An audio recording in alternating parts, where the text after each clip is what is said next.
can be a wolf without us knowing it. Can have been arriving last night, you never know. Every time there's a wolf picture, it's exciting. It's like Christmas.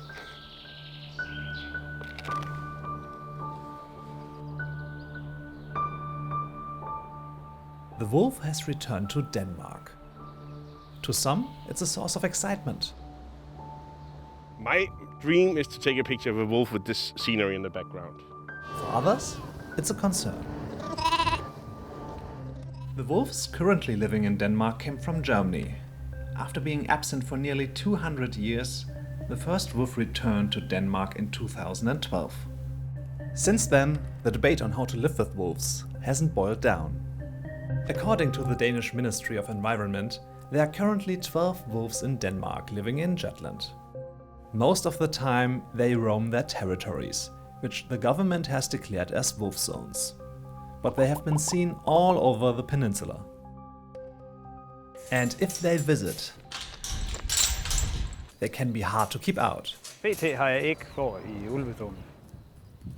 Jeg har min får til at gå i en solcellepark, hvor de skal være lidt mere beskyttet for ulven.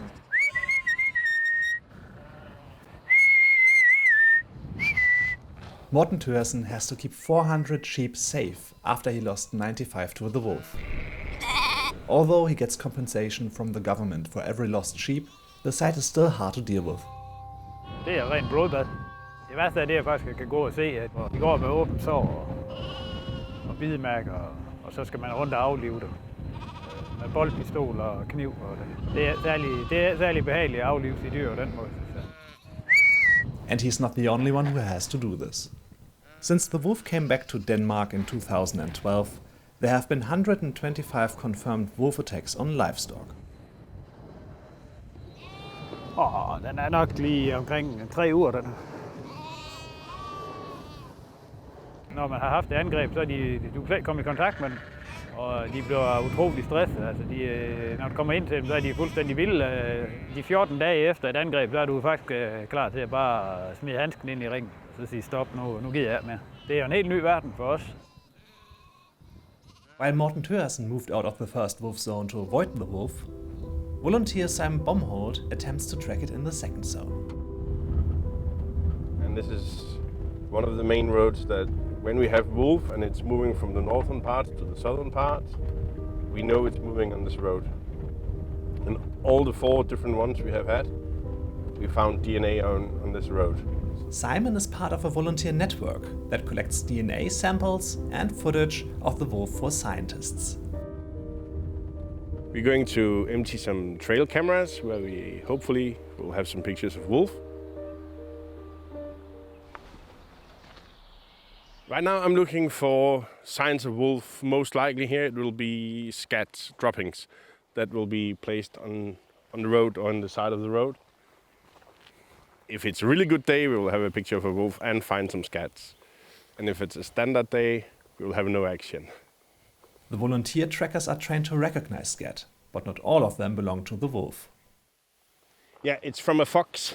And you see it because there's a lot of pieces of feather in it. So if it would be a wolf scat, it would be a lot bigger and more massive. And they also, if it had been a wolf scat and I would be sitting here, you could smell it. They have a very distinct smell. So, but this is not interesting.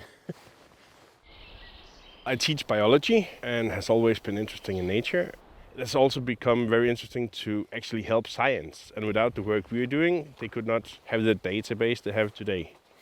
That's because the collected materials are sent to the Natural History Museum Aarhus.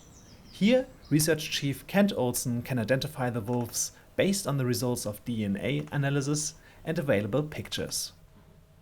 And of all the known wolves in Denmark, this is the only one with this amount of dark fur. So that allows us with high confidence to conclude every time we get a photo and there's no DNA that if it looks like this individual, then we conclude it's probably this individual. By identifying each individual, they can keep count of the wolf population and predict its growth. The population will grow. I cannot say with how many wolves it will increase annually, but we will have several new pairs within a decade. Our guesstimate is around 10 wolf packs could easily live in Jutland. There is habitat for it at least, and food.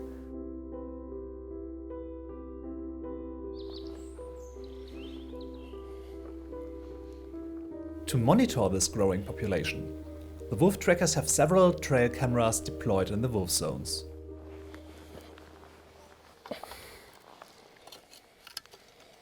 On this tree since 2014 and has taken pictures of at least 3 different wolves. So, but it's still alive, it's still going strong.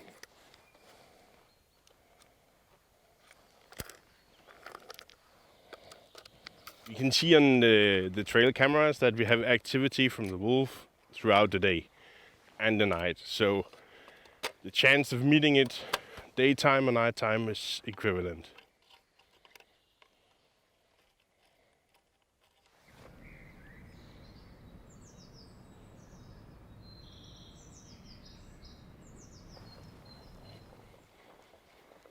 We know there are wolf pups in West Jutland, and if they move, then it's most likely that they will come here. So there can be a wolf without us knowing it. Can have been arriving last night, you never know.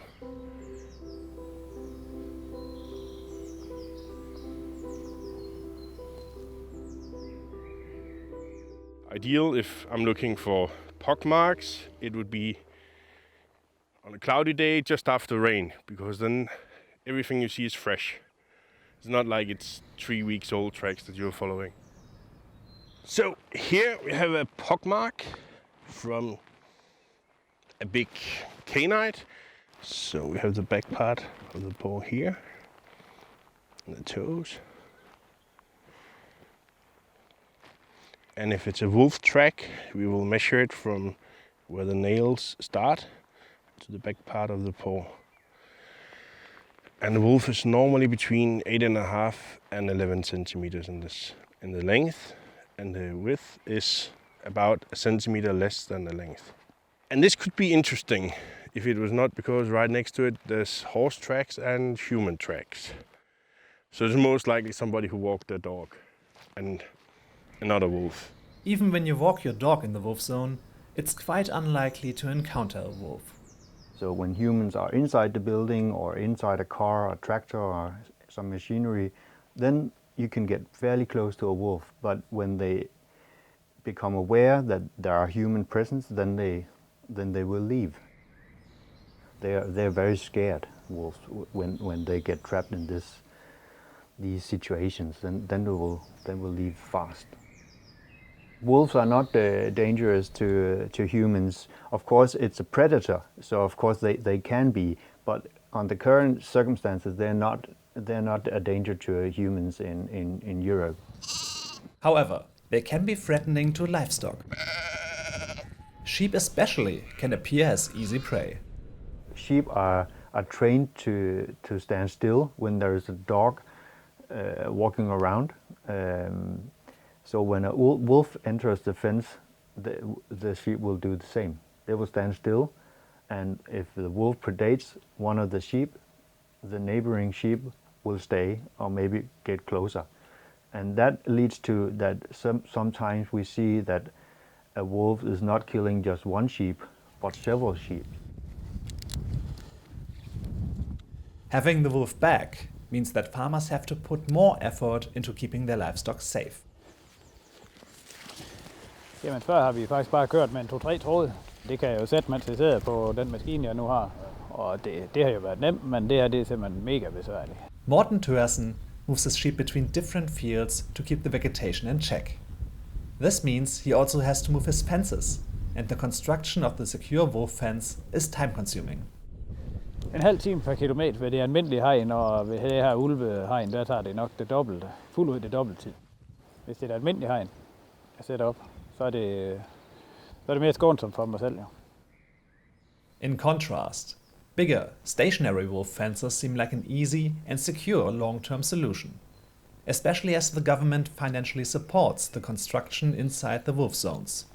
But for farmers like Morten Thørsen, they are not an option. Tilskuddet er kun 15 kroner per meter, og det koster mellem 35 og 40 kroner per meter at få op. Og de stykker, som vi skal sætte det op på, der er dem, som er lodsejere, dem der ejer jorden, ønsker ikke, at deres grund skal indhegnes. Jeg synes, Danmark er lidt for lille til en ulv, med den måde, den opfører sig på. From a biological point of view, we need a top predator in Denmark. We don't have big predators in the nature. Now we have the wolf. I just think it gives something extra to the nature. It makes it more wild. Now it's also tamed and boring and regulated.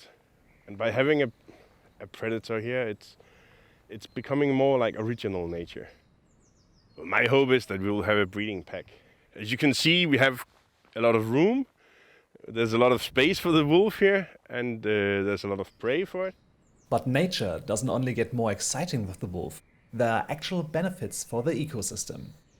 They are top predators in the ecosystem, and that will provide effects through the different trophic levels, supporting different organisms. Wolves will predate on sick or very old animals. They will eat the surplus food. They don't normally eat all of it, so that leaves a lot of food for all the mesopredators, the smaller predators, and they will leave food for arthropods living in carcasses. And in Denmark we have very small numbers of carcasses in the nature.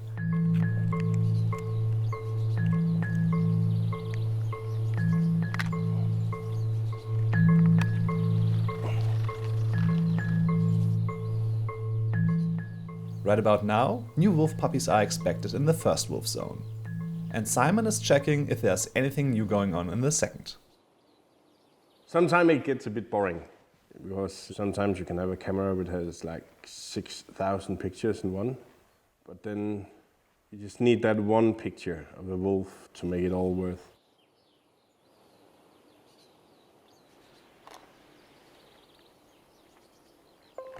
Nothing exciting on it. There's another fox taking a dump.